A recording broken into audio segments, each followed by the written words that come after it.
Jurassic World. This is where our story begins.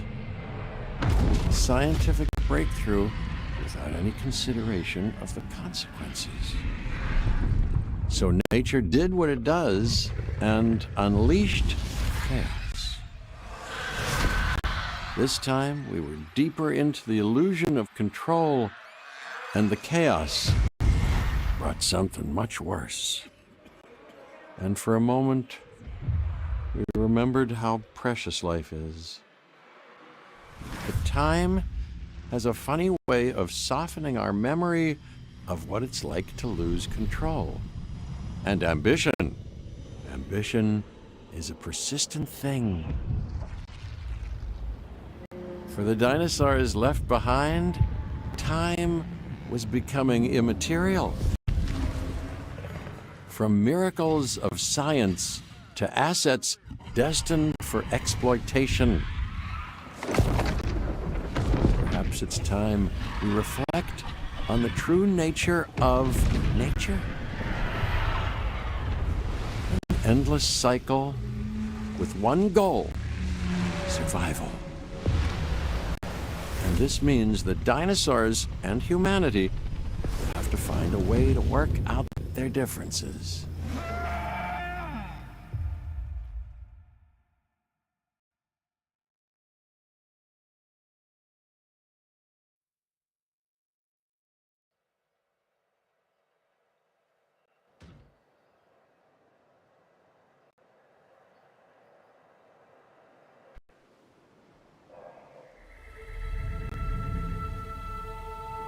To us, a desert is a wasteland, devoid of anything but the most extreme examples of life.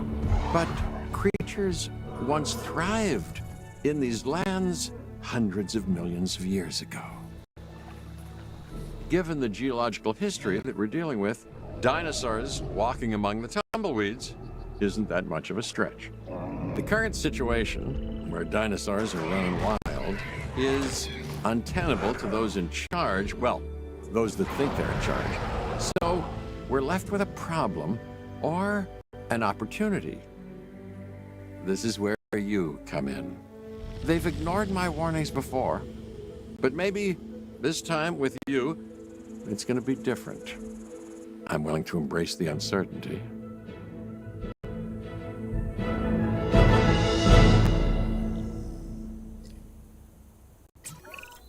Okay, I guess an introduction is in order. I'm Cabot Finch, Assistant Director of the U.S. Department of Fish and Wildlife. I know it sounds important, because it is, but let's not get bogged down in labels and titles and organizational flowcharts. I'll make this easy. You work for me. See, nothing to it. You'll be working with the experts. This is Claire Deering and Owen Grady. And yes, we have first-hand experience with the dinosaurs. I'm the former operations manager at Jurassic World. Owen and I actually helped build the park. And unfortunately, we were there to witness its destruction. And this is Owen. He works with velociraptors. You could call me a dinosaur wrangler, though officially I'm an animal behaviorist. I was just building a level of trust with them when this happens. Okay. So we'll need to get a few things in place ASAP. Start with a response facility, equipped with both a Ranger Team 4x4 and a capture team helicopter.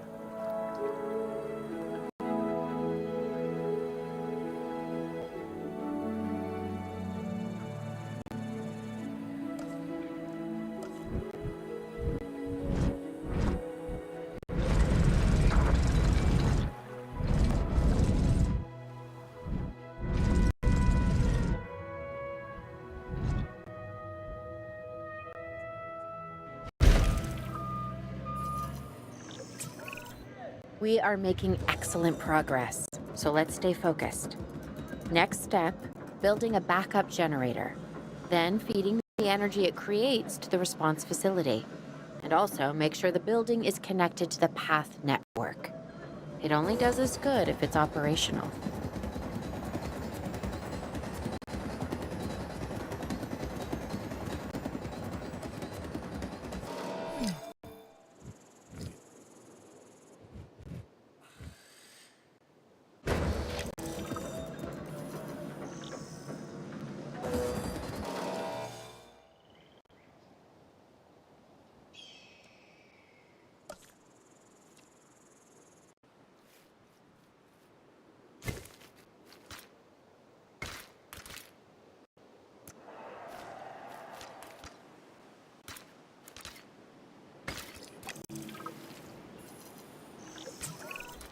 Hey, Claire. We may have trouble tracking this dinosaur from the ground, and even more trouble if we're lucky enough to find it. Then the sensible thing is to take a capture team helicopter. You can trank it from the air. See? I like the way I think.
request.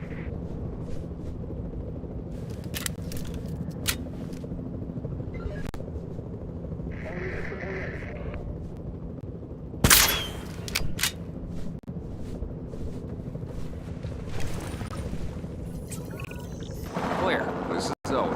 I copy you. We have it. Capture successful. I knew you'd do it. Never had a doubt. Really? Well, maybe one or two. Well, it's better than usual. I'll take it. Now, where do we take this dinosaur? We have the enclosure. We just need you to deliver. Hey, don't I always? Wait, you don't have to answer that. Acknowledging asset collection request.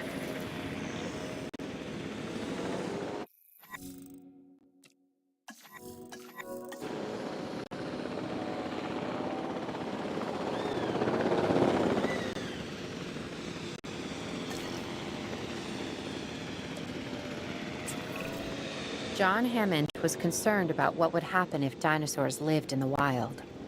It adds a whole new level of challenge, and perhaps opportunity.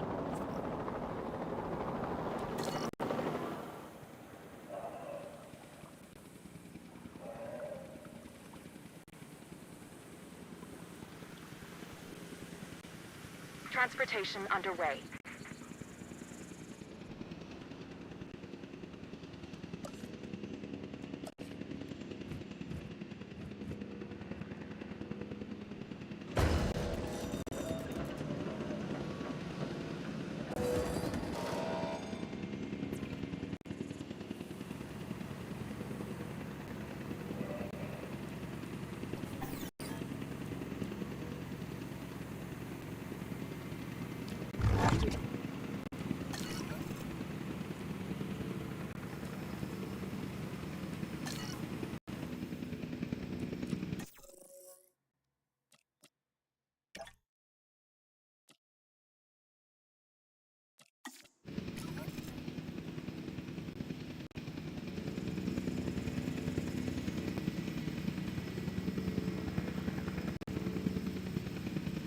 Asset delivered.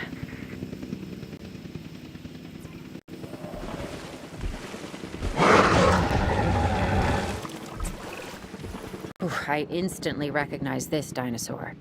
Kinda hard to forget once you've been trapped in a room with one. We couldn't save that baryonyx, but we can certainly help this one.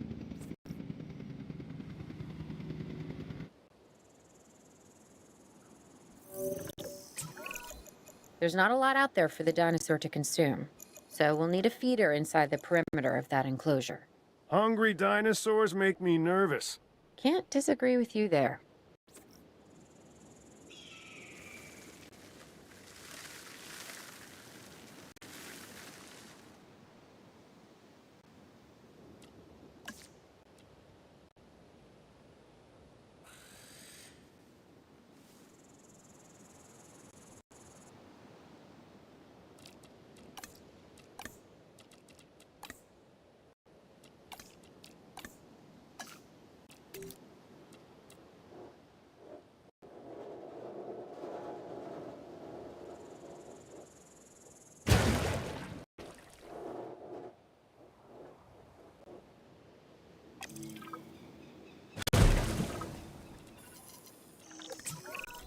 Good to go on this end.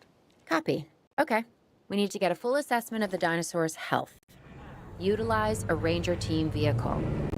Owen will help you get a status of the animal's overall welfare. Then we can plan our next move. Do we really need that? Plan? I mean, I've always been more of a just make it up as I go kind of guy. Tell you what, if this doesn't work, we'll try. That sort of sounds like a plan.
Check finished.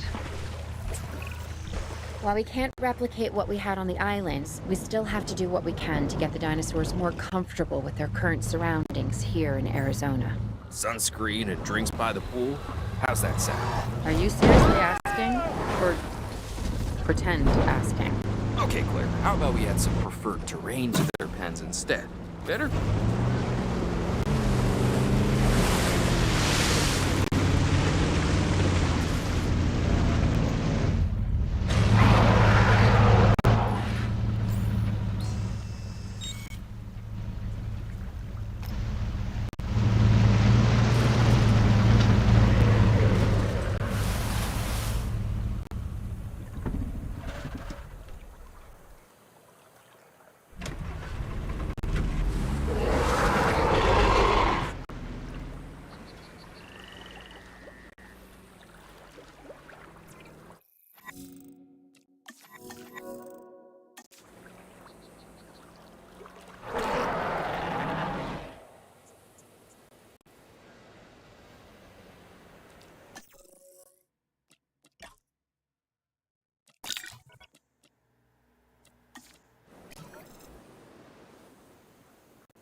We've got to monitor these dinosaurs more closely. That means setting up a ranger post inside their enclosure.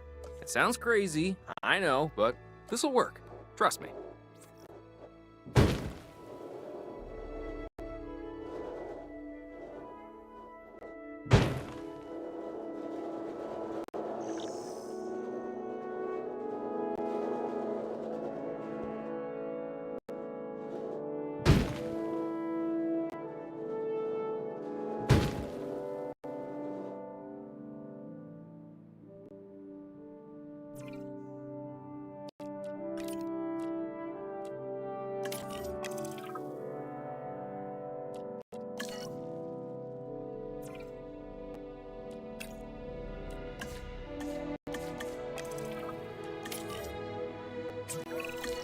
I'm getting reports of dinosaurs running freely around the facility, Claire. The reports may be accurate, but they don't paint a complete picture of our current status. Angry dinosaurs on the loose. What am I missing? They're not angry. They're simply acting on instincts. The more threatened the dinosaurs feel, the more hostile they'll become. Especially if they sense survival is at stake. But it is. Both theirs and ours. Yeah, but only we know that.